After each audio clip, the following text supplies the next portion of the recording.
Buenas noches, esta es la sustentación de mi parcial de Física 3. Una varilla con 780 gramos de masa y un radio de 5 centímetros descansa sobre dos rieles paralelos que están separados por una distancia de 10 centímetros y tienen una longitud L de 50 centímetros de largo. La varilla conduce una corriente de 52 amperios en la dirección que se muestra y rueda por los rieles sin resbalar. Esto hay que tenerlo en cuenta, ya que más luego se explicará por qué. Perpendicularmente a la varilla y a los rieles existe un campo magnético uniforme de magnitud 0.3 tesla. La pregunta es la siguiente: si parte del reposo, ¿cuál sería la rapidez de la varilla cuando salga de los rieles? Podemos ver que tenemos un campo magnético apuntando hacia abajo y la intensidad de la corriente viene hacia acá.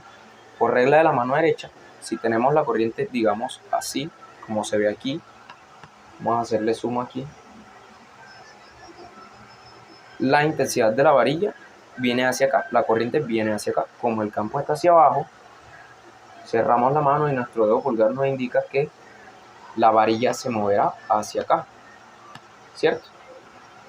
Entonces, para que todas las unidades estén bien, tuvimos que pasar lo de gramos a kilogramos y los centímetros a metros.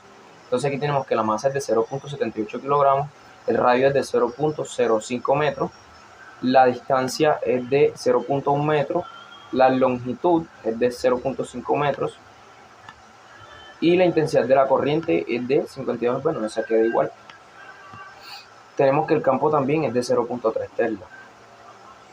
Como la varilla parte del reposo y rueda sin resbalar, la energía cinética final es la suma de la traslacional y la rotacional, como podemos ver aquí. Como podemos ver aquí, tenemos la suma de las dos energías.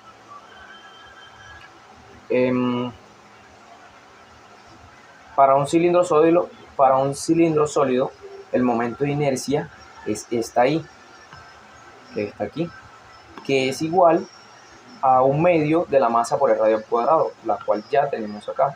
Solo tenemos que reemplazar en esta ecuación. También tenemos que este W cuadrado, que es la velocidad angular. ¿Por qué?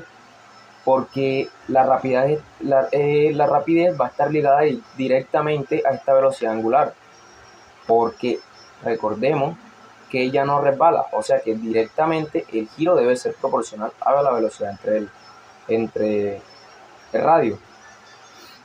Es como podemos ver, aquí ya se reemplazó velocidad entre radio y ya solamente queda resolver para esta ecuación. Como podemos ver, aquí se 1/2 de la masa por velocidad al cuadrado más un cuarto, que es un cuarto que está aquí, es 1/2 por 1/2 por masa por velocidad al cuadrado, y esto en total da 3/4 de masa por velocidad cuadrada. Pero sabemos que esto de aquí es nuestra fuerza. Entonces, si ya tenemos que esto es I de BL, podemos reemplazar y simplemente nos quedaría despejar la velocidad.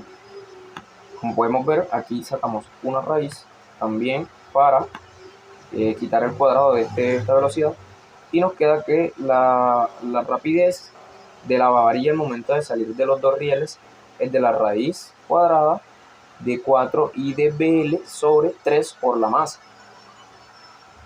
la cual ya vamos a poder ver acá. El momento de reemplazar nos queda lo siguiente: 4 por la intensidad por nuestra D, que es 0.1 metros, por nuestro campo, el valor de nuestro campo 0.3 tesla, por la longitud, que es 0.5 metros, sobre 3 por la masa de nuestro objeto.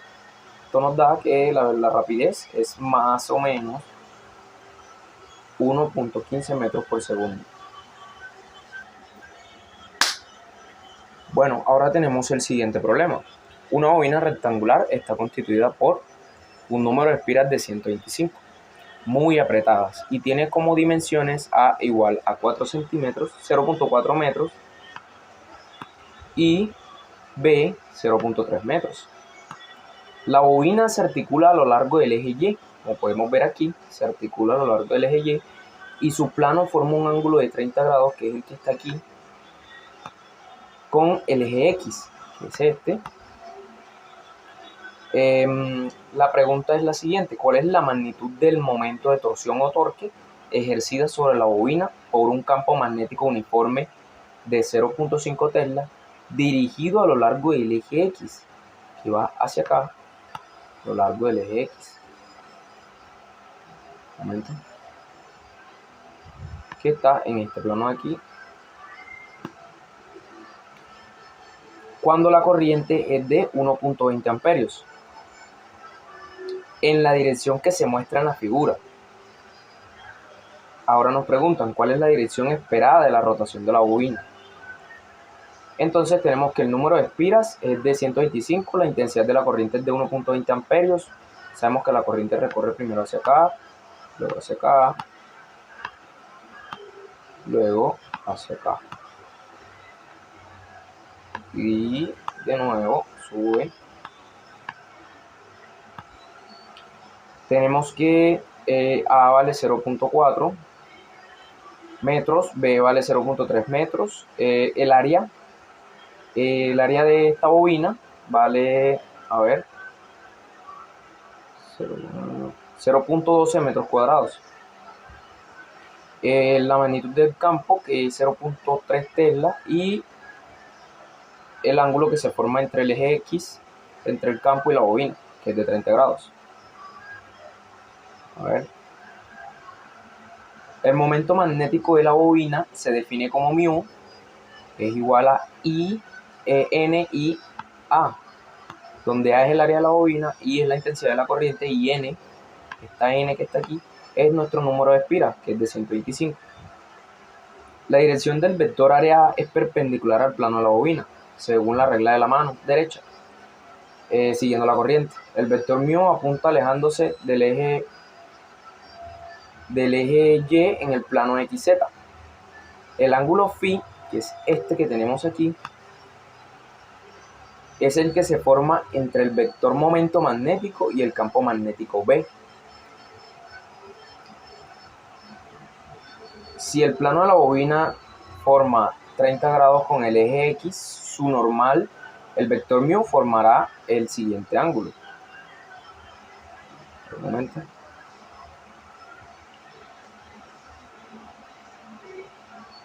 Ya que este es siempre perpendicular a la bobina, tenemos que ponerlo a 90 grados, menos los 30 a los que está separado la bobina del campo magnético, nos da un igual de 60 grados, es decir, nuestro campo μ, nuestro momento magnético μ, está a 60 grados de nuestra bobina.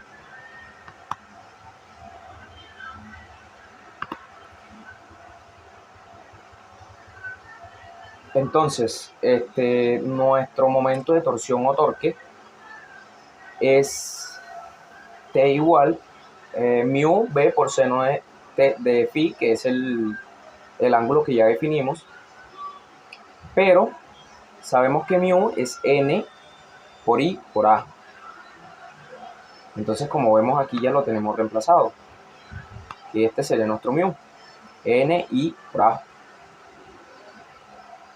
donde θ es el vector del momento magnético de μ y el vector de campo magnético B.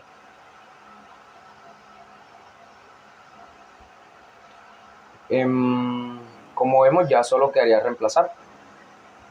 Tenemos nuestro número de espiras, que es N, que es de 125. Tenemos el 1.20 amperios, que es al que está, a la corriente a la que se está alimentando esta bobina. Tenemos el área, que es nuestra A, que es la que tenemos aquí, un momento, que es la que tenemos aquí, y nuestro campo, que es de 0.5 Tesla, por el seno de 60, que es el ángulo que se forma entre μ y nuestra bobina. Si hacemos estos cálculos, vemos que de este lado nos queda 9, de este ladito aquí nos queda 9 hasta aquí, y el seno de 60 es 0.866. Entonces nuestro torque es de 7.79 Nm. Aquí está nuestro torque. Ahora tenemos que hallar la rotación, la rotación que se supone que debería tener y en qué sentido. Vectorialmente este torque lo podemos ver como que el torque es igual al producto cruz entre μ y el campo. Como μ está en el plano XZ con una componente Z positiva y otra en X positiva, B está en X positivo. El producto cruz entre el plano XZ y el plano X resulta en una dirección a lo largo del eje Y. Específicamente el vector μ intentará alinearse con B para que μ se mueva hacia el eje X donde está el campo. La bobina debe rotar. ¿En qué dirección irá a rotar? Nos preguntaremos.